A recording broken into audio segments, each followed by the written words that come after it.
بسم الله الرحمن الرحيم রহমান রহিম আল্লাহ তাআলার নামে।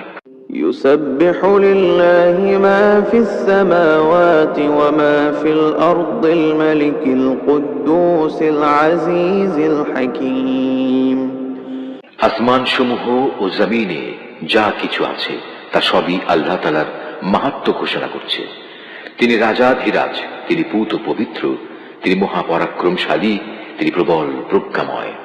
هو الذي بعث في الأميين رسولا منهم يتلو عليهم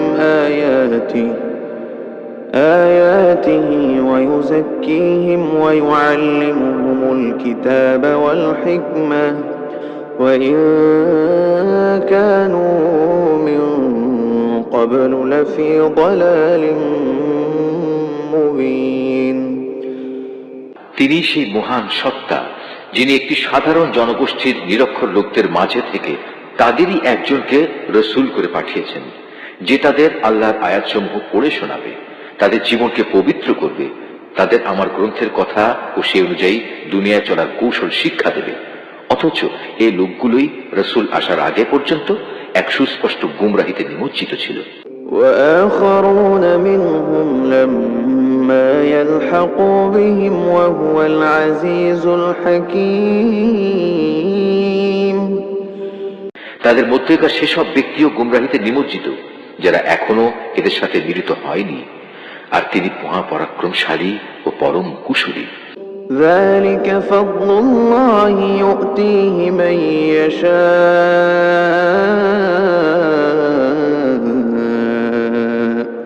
والله ذو الفضل العظيم রসূল পাঠানো এটা আল্লাহ তাআলার এক বিরাট অনুগ্রহ, যাকে ইচ্ছা তাকে তিনি এটা দান করেন। আল্লাহ তাআলা মহা অনুগ্রহশীল।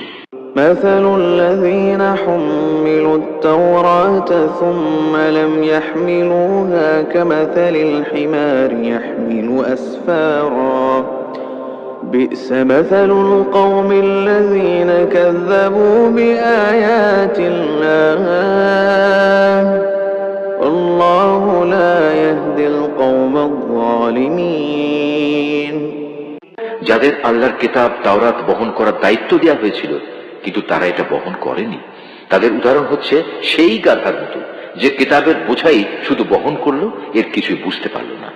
তার চাইতেও নিকৃষ্ট উদাহরণ সে জাতির যারা আল্লাহর আয়াতকে অস্বীকার করল।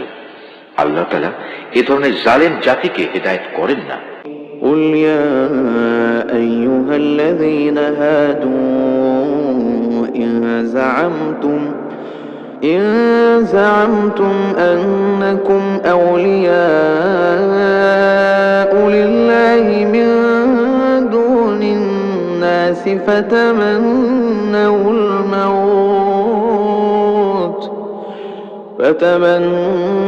الموت إن كنتم صادقين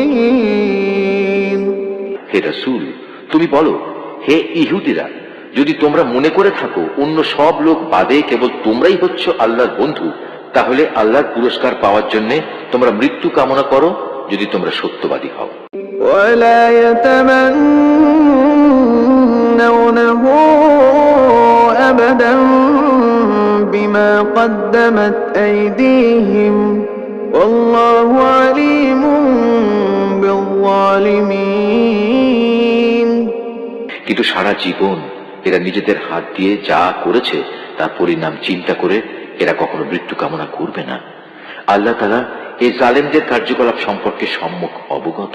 قل إن الموت الذي تفرون منه فإنه ملاقيكم ثم تردون إلى عالم الغيب والشهادة فينبئكم بما كنتم تعملون হে নবী, তুমি এদের বলো যে মৃত্যুর কাছ থেকে তোমরা আজ পালিয়ে বেড়াচ্ছ, একদিন কিন্তু তোমাদের সে মৃত্যুর সামনাসামনি হতেই হবে। তারপর তোমাদের সে মহান আল্লাহর দরবারে হাজির করা হবে, যিনি মানুষের দেখা অদেখা যাবতীয় কিছু সম্পর্কেই জ্ঞান রাখেন। অতঃপর তিনি সেদিন তোমাদের সবাইকে বলে দেবেন, তোমরা দুনিয়ার জীবনে কি করে এসেছো। يا أيها الذين آمنوا إذا نودي للصلاة من يوم الجمعة فاسعوا إلى ذكر الله وذروا البيع ذلكم خير لكم إن كنتم تعلمون। হে ইমানদার ব্যক্তিরা, জুমার দিনে যখন তোমাদের নামাজের জন্য ডাক দেয়া হবে, তখন তোমরা নামাজের মাধ্যমে আল্লাহ স্মরণের দিকে দ্রুত গতিতে এগিয়ে যাও এবং সে সময়ের জন্য কেনাবেচা ছেড়ে দাও। এটাই তোমাদের জন্য উত্তম, যদি তোমরা তা উপলব্ধি করো।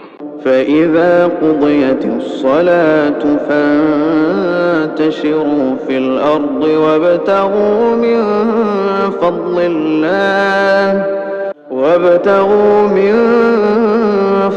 الله واذكروا الله كثيرا لعلكم تفلحون।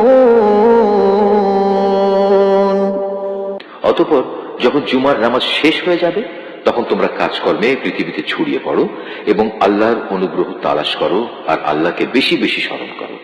আশা করা যায় তোমরা সাফল্য লাভ করতে পারবে। وَإِذَا رَأَوْا تِجَارَةً أَوْ لَهْوًا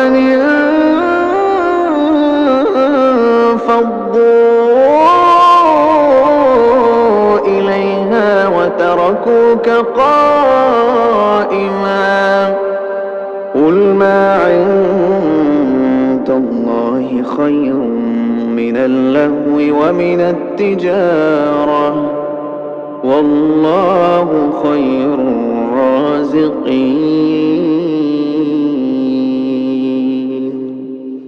আল্লাহ তাআলার এসব নির্দেশ সত্ত্বেও এরা যখন কোনো ব্যবসায়িক কাজকর্ম কিংবা ক্রীড়া কৌতুক দেখতে পায়, তখন সেদিকে দ্রুত গতিতে দৌড়ায় এবং তোমাকে নামাজে একা দাঁড়ানো অবস্থায় ফেলে যায়। তুমি বলো, আল্লাহ তাআলার কাছে যা কিছু রয়েছে তা অবশ্যই খেলাধুলা ও বেচা কেনার চাইতে বহু গুণে উৎকৃষ্ট। মূলত আল্লাহ তাআলাই তার সৃষ্টির সর্বোত্তম রিজিক দাতা। বিসমিল্লাহির রহমানির রহিম। রহমান রহিম আল্লাহ তাআলার নামে।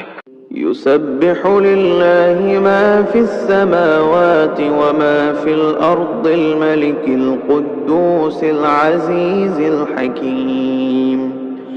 আসমান সমূহ ও জমিনে যা কিছু আছে তা সবই আল্লাহ তাআলার মাহাত্ম্য ঘোষণা করছে।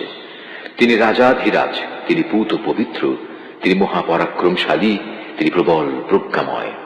هو الذي بعث في الأميين رسولا منهم يتلو عليهم آياته ويزكيهم ويعلمهم الكتاب والحكمة وإن كانوا من قبل لفي ضلال مبين। তিনি সেই মহান সত্তা, যিনি একটি সাধারণ জনগোষ্ঠীর নিরক্ষর লোকদের মাঝে থেকে তাদেরই একজনকে রসূল করে পাঠিয়েছেন, যে তাদের আল্লাহর আয়াতসমূহ পড়ে শোনাবে, তাদের জীবনকে পবিত্র করবে, তাদের আমার গ্রন্থের কথা ও সে অনুযায়ী দুনিয়ায় চলার কৌশল শিক্ষা দেবে। অথচ এই লোকগুলোই রসূল আসার আগে পর্যন্ত এক সুস্পষ্ট গুমরাহিতে নিমজ্জিত ছিল। وآخرون منهم لما يلحقوا بهم وهو العزيز الحكيم।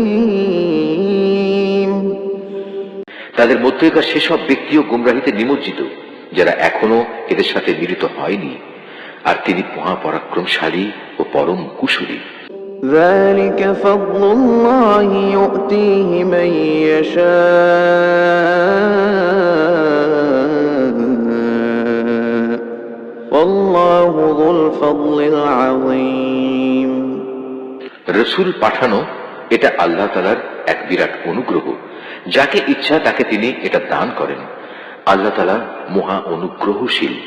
مثل الذين حملوا التوراة ثم لم يحملوها كمثل الحمار يحمل أسفارا بئس مثل القوم الذين كذبوا بآيات الله والله لا يهدي القوم الظالمين। যাদের আল্লাহর কিতাব তাওরাত বহন করার দায়িত্ব দেওয়া হয়েছিল কিন্তু তারা এটা বহন করেনি, তাদের উদাহরণ হচ্ছে সেই গাধার মতো যে কিতাবের বোঝাই শুধু বহন করলো, এর কিছুই বুঝতে পারলো না। তার চাইতেও নিকৃষ্ট উদাহরণ সে জাতির যারা আল্লাহর আয়াতকে অস্বীকার করলো। আল্লাহ তাআলা এ ধরনের জালেম জাতিকে হেদায়েত করেন না। قل يا أيها الذين هادوا إن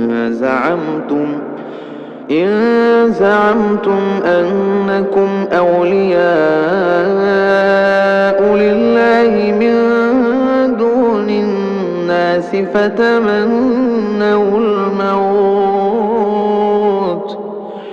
فتمنوا الموت إن كنتم صادقين